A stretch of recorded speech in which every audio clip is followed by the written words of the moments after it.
जिंदगी एक सफर है सुहाना।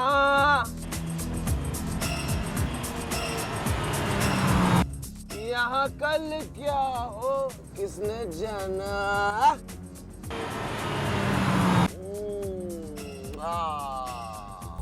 जिंदगी बहुत खूबसूरत है मेरे भाई, क्यों मौत को गले लगा रहा है? अब गा। जिंदगी और मौत दोनों ऊपर वाले के हाथों में है जहां पना। यहाँ कौन कब किस वक्त कैसे मर जाए ये कोई नहीं जानता। हा, हा, हा, हा, हा, हा, हा, हा।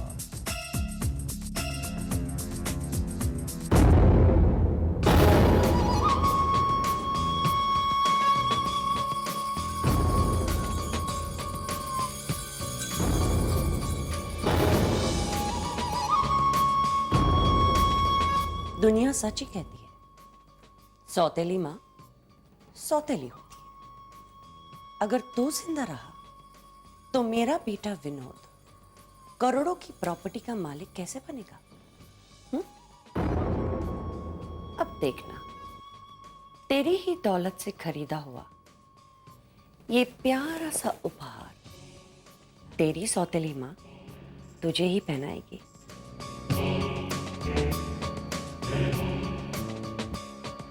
कनिष्का! कनिष्का! कनिष्का! क्या हुआ? क्यों चिल्ला रहे हो? चिल्लाऊं नहीं तो क्या करूं? अभी अभी मुझे ऑफिस से पता चला है कि तुमने राहुल को पाईकरा गांव भेजा है। मैंने कहा उसे गांव भेजा, वो तो अपनी मर्जी से गया हुआ है। मुझ पर यकीन नहीं आता तो धनराज से पूछ लो। बिल्कुल जीजा जी, मैंने उससे कितना समझाया, कितना रोका, लेकिन राहुल मेरी बात माने तब ना। एक तो जवानी का जोश, ऊपर से गर्म खून। मैंने तो उसके हाथ तक जोड़े जीजा जी कि मत जा राहुल बेटा, मत जा, तेरे पापा परेशान हो जाएंगे। लेकिन मेरी कोई बात सुने तब ना। तुम्हें मालूम है कि पाईकरा के लोग कितने खतरनाक हैं? जमीन मिले या ना मिले, मुझे मेरा बेटा हर कीमत पर चाहिए। आप भी कमाल करते हैं। आप जानते हैं कि राहुल अकेला नहीं गया है, उसके साथ मेरा बेटा विनोद भी गया है। और आप अच्छी तरह से जानते हैं कि जहां राहुल का पसीना टपकेगा वहां विनोद अपना खून बहा देगा। क्या बात है जीजा जी, आपको राहुल की बड़ी फिक्र है लेकिन विनोद की नहीं। क्या विनोद आपका बेटा नहीं? धनराज, तुम्हें जले पे नमक छिड़कना अच्छी तरह से आता है।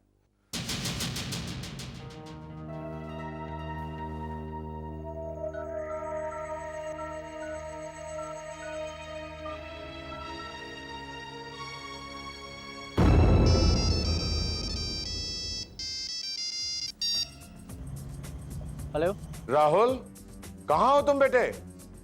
सुनो, तुम फौरन वापस चले आओ, हमें वो जमीन नहीं चाहिए। बेटे, तुम नहीं जानते हो कि तुम्हारी वजह से मैं कितना परेशान हूं। पापा यू डोंट वरी, आप बिल्कुल परेशान मत होइए। मैं वहाँ किसी के साथ कोई झगड़ा नहीं करूंगा, सारा काम एकदम शांति से निपटा के लौटूंगा।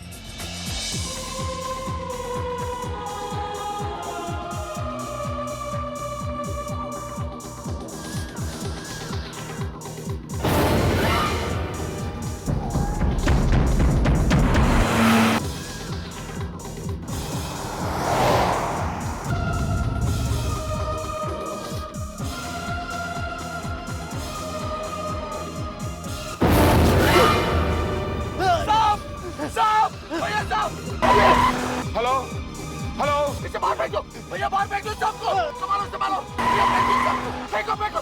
राहुल, राहुल बेटे, संभालो संभालो राहुल भैया, संभालो अपने आप को। भैया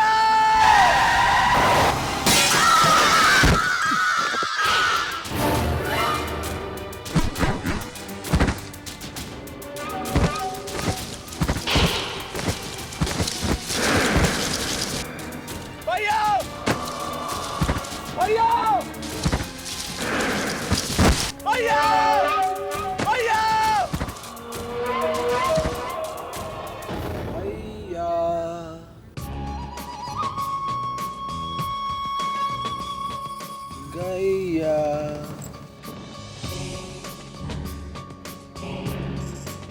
लगता है राहुल का एक्सीडेंट हो गया है। मुझे जाना होगा कनिष्का, मुझे जाना होगा। धनराज, गाड़ी निकालो।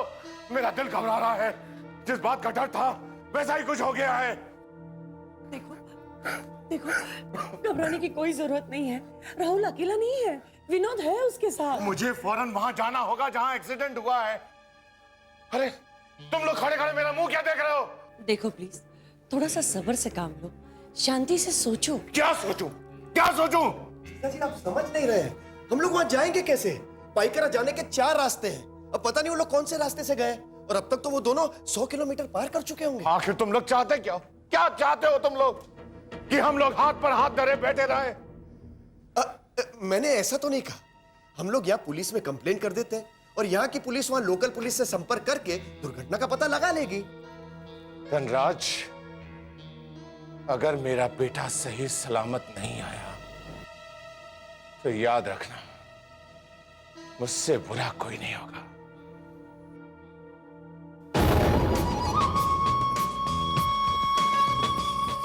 निष्का बहन, तिजोरी के दरवाजे खुले रखना, लक्ष्मी जी पधारने वाली हैं।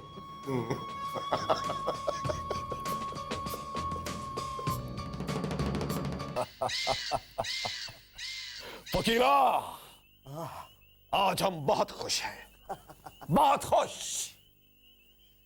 जिस खजाने को छूने के लिए ये हाथ बेचैन है, जिस खजाने को देखने के लिए ये आंखें तरस रही हैं, अब हमें वो खजाना हासिल होता हुआ नजर आ रहा है। फकीरा, कैसे आका, कैसे? वैशाली,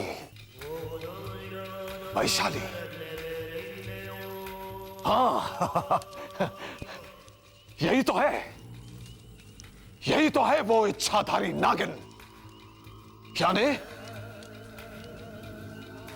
उस खजाने की सुनहरी चाबी, जिसे हासिल करना मुश्किल तो है लेकिन नामुमकिन नहीं।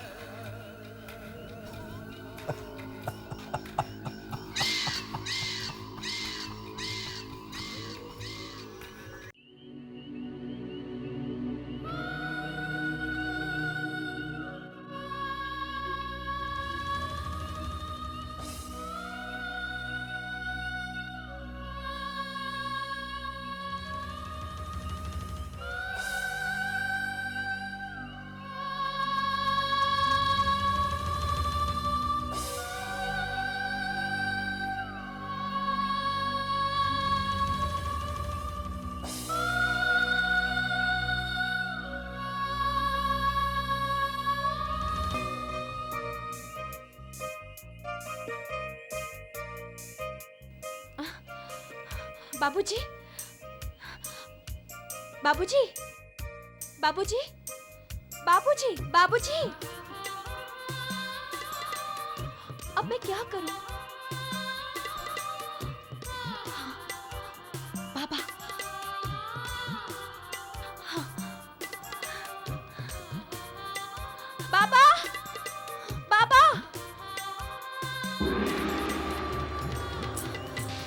बाबा, बाबा, आज से तुम्हारी बेटी हमारे आशियाने की रानी बनेगी। हे भगवान! तुम्हें कोई एतराज? नहीं नहीं, हमारे तो भाग्य खुल गए।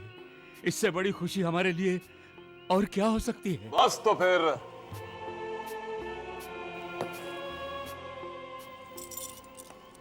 ये कीमती भेंट तुम्हारी